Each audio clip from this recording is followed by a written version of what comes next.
अस्सलाम वालेकुम वरहमतुल्लाहि वबरकातुहू। प्यारे बच्चों, क्लास 8th सब्जेक्ट साइंस सोन अजुक topic role of hormones in completing the life history of insects and frogs. Hormone हुंद रोल क्या लाइफ हिस्ट्री कंप्लीट करनस मज कहज इंसेक्टन तो फ्रॉगन हंस। You might know about the life history of the silk moth and the frog.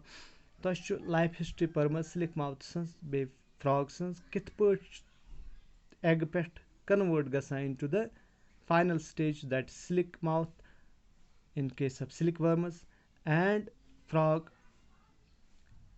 I'm sorry pat kit put iman death gasa ye sorry life history you should permits. Caterpillar has to pass through various stages to become an adult mouth. Yet put slick mouths maz caterpillar yemis chu mukhtalif stages pass pevan karin finally अत adult बनस adult mouth बनस मज ये पे अगर human बीइंगन हज कत करो गोड यह बच 9 रेतन माज हंदिस शक्मस मज रोजान तम पत बर्थ गसन पत यह डेवलप गसान गोडनथ बेबी पत बॉय आसा गर्ल आसा and then Amish adolescent stage यवान उसके बाद इसका आता है ये जवानी यानी तम पे जवानी अमिस पे बुढ़ापा पे फाइनली बे वापस गसान टुवर्ड्स द डेथ यानी पे अमिस अल्टीमेटली डेथ गसान अत 7 वरी आसा 60 वरी आसन सा 7 वरी आसन सा अत वन लाइफ हिस्ट्री। इथे पे हिमन मज इमन कोता टाइम आस जिंद रोजनुक यह सोरी लाइफ हिस्ट्री मगर यह गई कंप्लीट गसनी कह मर बचपन से मज कह मर जवानी मज सह गो कंप्लीट अमिस गई बराबर कोचा वंस बुढ़ापस तम वोत यह वंस गई अम कंप्लीट पत मर तो इस स्टेज को हम पूरा लाइफ हिस्ट्री बोलते।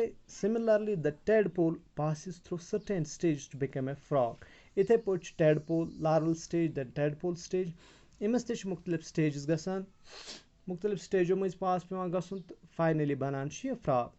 This change from larva to adult is called metamorphosis. At Amal one larval stage पे एडल्टस मज कन्वर्ट गस अत one Metamorphosis. So Metamorphosis in insects is controlled by insect hormones. अमन से इंसेक्ट हार्मोन्स यानी hormones इंसेक्टन मज मौजूद आसान तम अत मेटामॉर्फोसिस कंट्रोल करान। इन frog it's controlled by thyroxine the hormone produced by the thyroid or thyroid gland. फ्रॉगस मज यह मेटामॉर्फोसिस यानी अम सद मुख्तलिफ स्टेजस मज पास गसन तो फाइनली वातुन कत into the adult stage adult frogs मज अत स हार्मोन अख कंट्रोल करान थायरॉक्सिन युस रिलीज करान थायराइड ग्लैंड या thyroxine production requires the presence of iodine in water.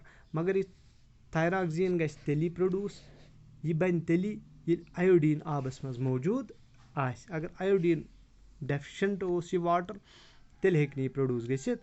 If the water in which the tadpoles are growing does not contain sufficient iodine अगर अत मज सफिशिएंट आयोडीन ओस न कहीं यानी गुड अमाउंटस मज यानी गुड मैकदारस मज ओस न कहीं तेल द टेडपोल्स कैनॉट बिकम एडल्टस तेल रोजन दादवे हेकन दादो पे कन्वर्ट गसित at minigagri maz कहीं।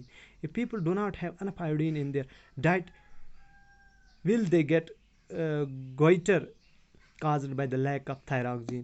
इथे पे इंसान मज अगर इन आयोडीन आस न गुजहस मज कहीं आज नून खेवान आयोडाइज्ड नून यानी साइंटिस्टो या युस मेडिकल सेक्शन इमो कोर्क यह तजुर्ब यह तहकीक कि ब्रोट काल से लूकन मज शंड खसान ज्यादा ये कशस मज अत गोइटर शंड बनान वजह उस लूक आयोडाइज्ड नून खेवान कहीं लूक खेवान नुन कन सह खेवान या तम नुन फल तथ आयोडीन आसान रलवित तथ पे गवर्नमेंटन बैन लगामज कैज बिकॉज ऑफ दिस युस लूक इन्वॉल्व गसान अत गोइटरस मज तो गवर्नमेंटन कोर वुच प्रोवाइड गसान आज मार्केट्स मज आसान साल्ट अत लिखित आयोडाइज्ड साल्ट दैट मीन्स अत आयोडीन रलवित। Now activity 10.3 collect information from magazines or from doctors and prepare a note on the importance of consuming iodized salt. वुच तोह खतर असाइनमेंट तुम पढ़ो सो मैगजीन या करियो कह डॉक्टर कंसल्ट यमिस सत तुम डिस्कस करियो पत पृछुस हे अगर आयोडीन कंज्यूम करो न कहीं आयोडीन खेमो न कहीं अम सत क्या दलील गसान यानी यह ग्वाइटर खसान अगर वह यह आयोडीन मौजूद सनिस साल्टस मज सनिस गुजहस मज तो तेल क्या तेल हेकवा अम सत बचित अत पे तुह फाइल प्रिपेयर कर यह project report. You can also look for this information on the internet. या सहल वह कत ढूंढो तुम मैगजीन वह कत गो तुम डॉक्टरस नश तुम दपो यह हेक्टिक या पता डॉक्टरस टाइम तत कि बेटर गो तुम हेको इंटरनेटस पे आज यह सर्च कर. अम पे वो ब्या topic reproductive health. Reproductive health, the physical and mental well-being of an individual is regarded as an individual's health. यम सात से वुचान कह फिजिकली फिट आसान मेंटली फिट आसान अत वन यह सा गई अकिस इंसान सज physical health. To keep the body healthy every human being at any age needs to have a balanced diet. दपान बॉडी हेल्दी थावन खतर यानी हेल्दी रोजन खतर तंदुरुस्त तवन्ना रोजन खतर सकिस इंसानस बैलेंस्ड डाइट जरूरत. तथ कंस लिविंग बीइंगस बैलेंस्ड डाइट जरूरत. The persons must also observe personal hygiene and undertake adequate physical exercise. अकिस इंसानस person must also observe personal hygiene. अमिस पज पर्सनल हाइजीन त ख्याल थवन यानी युस खेवान चेवान यह साफ सुथर कि यह इथे पे ोट खेवान तमिक अमिस पान ख्याल थवन. बे फिजिकल एक्सरसाइज कर ड्यूरिंग adolescence.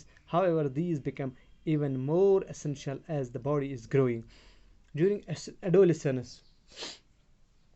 मगर adolescent periodस मज युस तुह पतमन लेक्चरन मज पोरू यानी युस यह टीन एज आसान अप टू 20 अत adolescents वनान.